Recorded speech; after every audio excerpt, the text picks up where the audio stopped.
Bismillah, alhamdulillah, wassalatu wassalamu ala rasulillah, wa ala alihi wa sahbihi wa man walah, wa la hawla wa la quwwata illa billah. Allahumma akhrijna min dhulumatil wahmi wa akrimna binuril fahmi waftah alaina bima'rifatil ilmi. Nawaitu ta'alluma wa ta'lim wa tadhakkura wa tadhkir wa naf'a wal intifa' wal ifadata wal istifadah wa du'a ala والدلالة على الخير ابتغاء وجهه وقربه وثوابه سبحانه وتعالى. قال المؤلف رحمه الله تعالى ونفعنا به وبعلومه في دارين آمين في كتابه رسالة آداب سلوك المريد. Coba Mas Juri dibaca satu paragraf.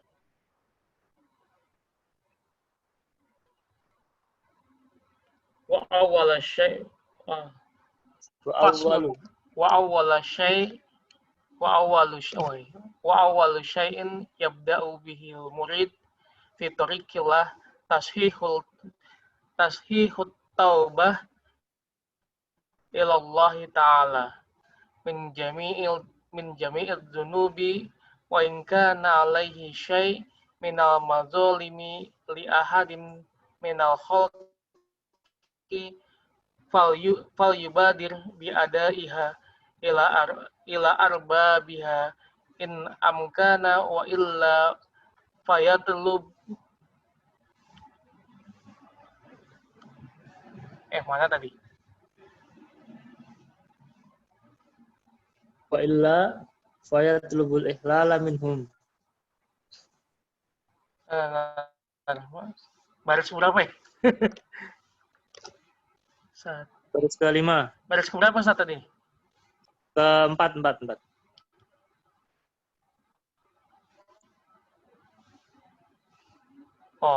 Fal yubadir bi adaiha ila arbabiha in amkana wa illa fayatlubul ihlala minhum fa innal ladzi takunu zimmatuhu murtahinatan bihu fi hukukil khalqi la yumkinuhu as-sayru ilal haqq. Ya. Faslun wa awwalu syai'in, perkara pertama-tama yang perlu dimulai bagi seorang murid, bagi seorang salik dalam perjalanannya menuju Allah Subhanahu wa taala adalah memperbaiki memperbaiki taubat kepada Allah dari semua dosa.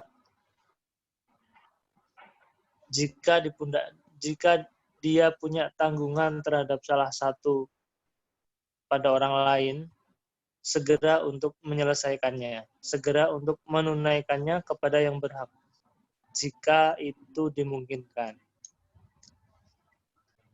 Jika tidak dimungkinkan untuk menunaikan kewajiban itu,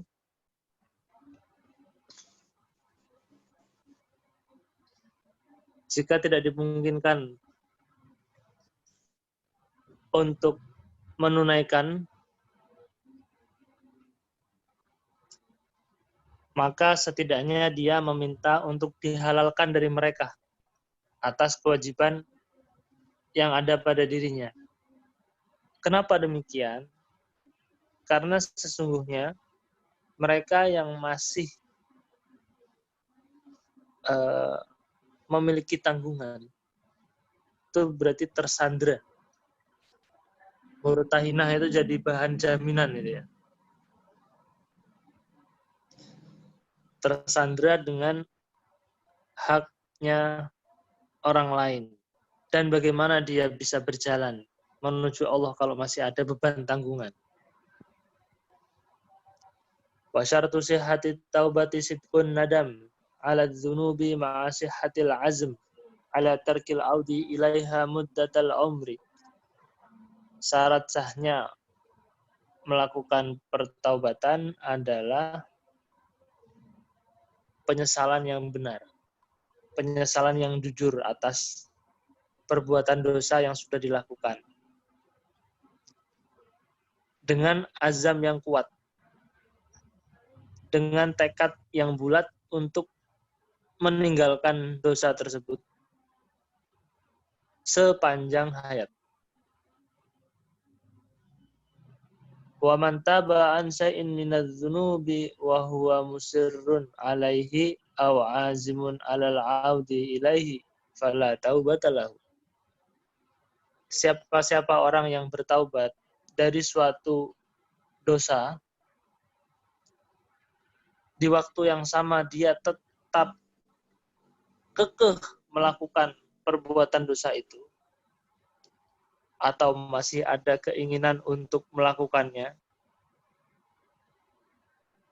untuk kembali melakukan perbuatan maksiat itu, karena memang yang namanya maksiat itu punya efek adiktif ya, efek kecanduan.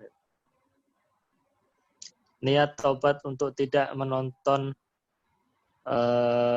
tontonan yang kurang baik, tapi karena sudah kecanduan, itu perlu kekuatan tekad. Karena jika tidak ada taubat. Secara psikis itu memang memang berat ya, orang yang sudah dalam kubangan dosa, apalagi dosa-dosa yang bikin nikmat gitu ya, rata-rata gitu. Namanya maksiat itu nikmat dalam tanda kutip. Pengen lagi dilakukan lagi, dari sesuatu yang ringan, sedang, berat, terus gitu. Selain efeknya adiktif, bikin candu, juga kadarnya itu meningkat, cenderungnya gitu. Nah, itu kalau tidak ditaubati dengan sungguh-sungguh, ya tidak ada taubat baginya. Benar, secara perilaku itu dia akan tertarik terus. Makanya sebetulnya Allah itu maha adil, maha kasih, sayang ya. Jadi syariat ini bisa memprediksi misalnya. Kalau memang taubat, benar-benar, makanya ada syarat taubat tadi, sudah disebutkan di depan. Wal yakunil muridu 'ala ad-dawam fi ghayatin min al-i'tiraf bit-taqsir 'anil qiyami bima yajibu 'alaihi min haqqi rabbih. Hendaknya seorang murid, seorang salik terus-menerus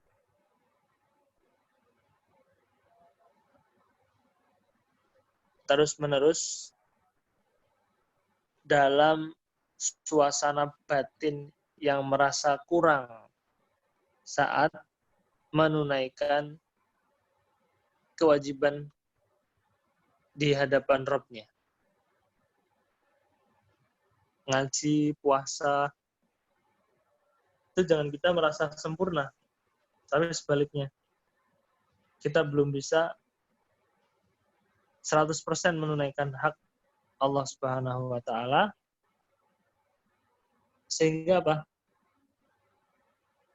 Wa mata hazina ala taksirihi wa ankasara qalbuhu min ajlihi falyalam annallaha indah idh yaqulu subhanahu ana indal munkasirati qulubuhum min ajli. Dalam kondisi yang seperti ini, seorang hamba dituntun kepada suatu kondisi psikis, suatu kondisi ruhaniyah, selalu memohon, meminta kepada Allah. Karena apa? Karena tidak mudah menunaikan dengan tuntas apa yang Allah perintahkan, sehingga kita kembali lagi memohon kepada Allah untuk diberikan keistiqomahan dalam menjalankan ibadah tersebut. Dengan hati yang penuh harap, dengan hati yang istilahnya ya? Kalau anak-anak putus pacaran lah ya, atau para bucin itu ya, itu kan perasaannya tidak karu-karuan. Nah, suasana seperti ini dikontekskan dengan ketika dia melakukan ibadah. Jangan dianggap sempurna. Kita menganggapnya kita perlu terus memberikan yang terbaik. Kalau kita ingat bagaimana perjuangan atau pengorbanan kasih sayang orang tua kepada kita, niscaya bisa dibilang kita nggak bakal bisa membalasnya gitu. Seberapa besar pun, seberapa banyak pun kita kembalikan kasih itu, tidak bisa. Ini dengan orang tua, dengan bapak ibu, apalagi dengan Allah Subhanahu wa Ta'ala yang memberikan kita eksistensi hidup, yang telah memberikan kita hidayah dan inayah dalam naungan iman dan Islam. Bagaimana kita membalasnya?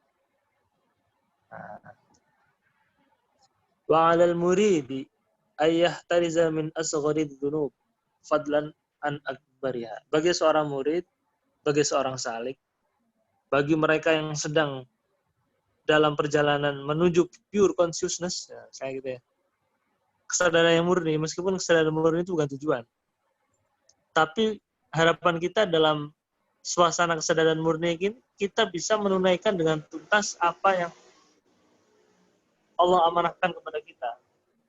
Dalam posisi kondisi insan kamil, kita mencoba untuk menjadi kehendaknya di atas muka bumi. Hendaknya para murid, para salik, menjaga dirinya dari perbuatan dosa-dosa kecil, apalagi yang besar. Kenapa? Diibaratkan orang yang menghindari atau menjaga dirinya dari COVID. Kalau di sini sih, seseorang yang menjaga, menghindarkan dirinya dari memakan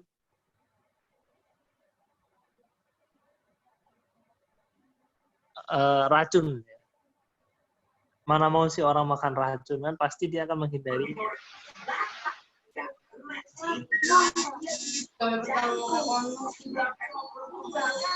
Atau kalau paling jelas,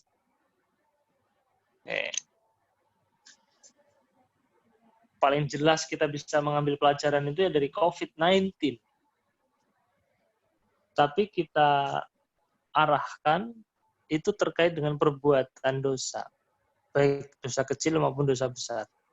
Bayangkan ketika kondisi suasana batin, suasana psikis, dan suasana tingkah laku kita, habit kita sehari-hari, sama atau setidaknya mendekati bagaimana kita menjaga diri dari COVID-19. Ya. Terkait dengan perbuatan dosa tadi. Apa yang terjadi? Oh, indah sekali dunia ini. Tidak ada lagi penipuan, tidak ada lagi saling hujat antara satu dengan yang lain. Otomatis, gitu ya. Otomatis tenang, damai, tentram. Baldatun thayyibatun wa rabbun ghafur. Ini para salik itu seperti itu tantangannya. Ini momen yang baik untuk kita merefleksikan diri. Demi jasad yang akan punah saja, kita berani mengeluarkan dana, berani menjaga diri kita untuk tidak kemana-mana, melakukan hal-hal yang bisa membahayakan kita, tidak pergi ke satu daerah, lockdown kalau perlu, untuk tidak melakukan perbuatan yang bisa menularkan virus COVID-19 ini. Sama-sama tidak terlihatnya dosa pun demikian. Ganjaran dari dosa maksud saya. Kalau perbuatan dosanya ya mungkin kelihatan, tapi kalau yang terkait dengan dosa-dosa niat itu kan juga tidak terlihat. Padahal itu lebih mematikan daripada racun. Nah, penulis menghimbau, jauhkan dirimu, wahai para murid, para salik, para pembelajar consciousness yang berbahagia, dari dosa-dosa kecil, apalagi yang besar. Lebih daripada penjagaan dirimu dari memakan as-sum al-qatil. Oke. Racun yang mematikan. Wa yakunu khawfuhu law irtakaba syai'an minha a'zam min khawfihi law akala as-sum. Dia harus mencerap ketakutan yang luar biasa ketika akan melakukan dosa itu ya. Sebagaimana takutnya dia ketika mau makan racun. Kenapa demikian? Karena sesungguhnya maksiat itu ta'malu fil qulubi amala summi fil ajsam. Dosa itu akan bekerja seperti halnya racun yang mematikan pada jasad, kalau dosa pada kolbu. Nah, jadi memang benar untuk mencapai atau dalam perjalanan kita belajar apapun itu ya, termasuk meneliti perjalanan kepada Allah, apalagi kita perlu membersihkan diri dari dosa-dosa. Perlu membersihkan diri dari dosa-dosa. Karena katakanlah secara fisik kita kuat, secara nalar kita sehat, tapi kalau kualitas kolbu kita keruh, ya, mungkin itu akan menjadi faktor penghambat gitu.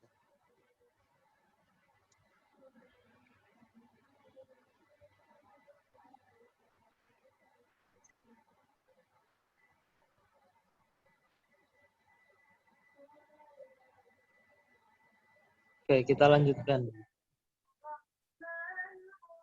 Wal qalbu a'azzu 'alal mu'mini min jismihi bal ra'su malil muridi hifdzu qalbihi wa amaratuhu. Bagi seorang mukmin nilai jiwa kolbu hati itu lebih mulia daripada jasadnya. Bahkan itu merupakan modal pokok seorang murid, seorang salik. Harus menjaga jiwanya. Harus menjaga jiwanya.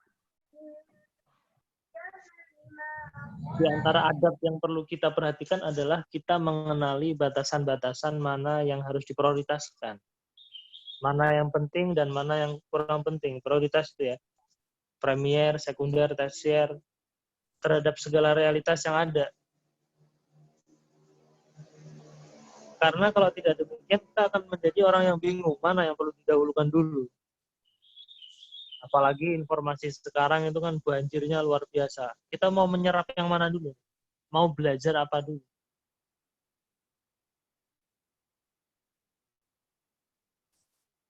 Okay.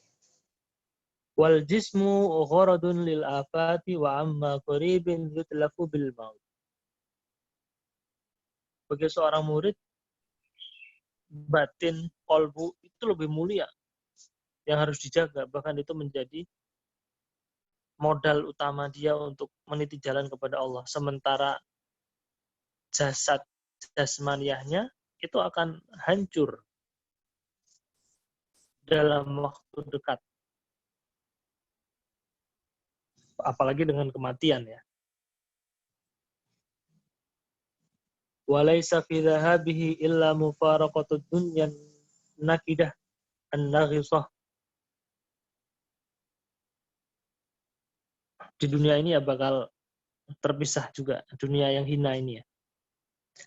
Adapun qalbu intalifa faqad talifatil akhirah. Kalau jasad ketika dia hilang, hilangnya cuma di dunia saja. Materi ketika hilang, ya hilangnya dia akan fana, dia tidak abadi, dia tidak kekal. Tapi kalau kolbu yang tergelincir, jiwa hati yang kotor, yang tidak dibersihkan, begitu rugi, begitu hilang, Seperti modal lah ya. Kalau modalnya terkait dengan fisik, nah itu hanya di dunia aja. Tapi kalau modal akhiratnya juga sudah hilang, ini kan mengerikan. Dia mau bertransaksi apa ketika nanti menghadap Allah Subhanahu wa taala? Fa innahu la yanju min sakhatillahi wa yafuzu biridwanihi wa thawabihi illa man atallah biqalbin salim. Kalau modalnya hilang, beliau bilang la yanju min sakhatillah. Tidak dapat bebas, tidak dapat. Yanju itu berhasil ya dari kemarahan Allah dan menang meraih ridhonya Allah dan pahalanya, kecuali mereka yang hadir datang dengan jiwa yang murni, yang bersih. Kira-kira.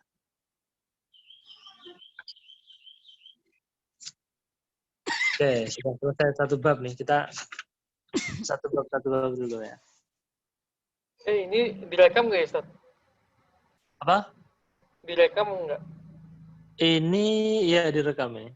Oh, soalnya Budian request untuk minta rekamannya. Okay. Ya.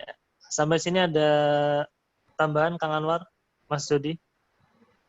Ada masukan atau ada, ya kita ngobrol sedikit lah, boleh ya, 5 atau berapa menit? 5-10 menit lah. Mungkin kan Kang Gus Anwar.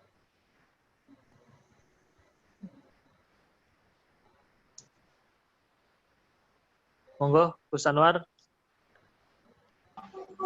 Beliau ini banyak. Monggo, Gus. Menyimak dulu lah. Ini lagi meresapi kerugian Rasulullah tadi, ya. Iya. Meresapi kalimat kalau kerugian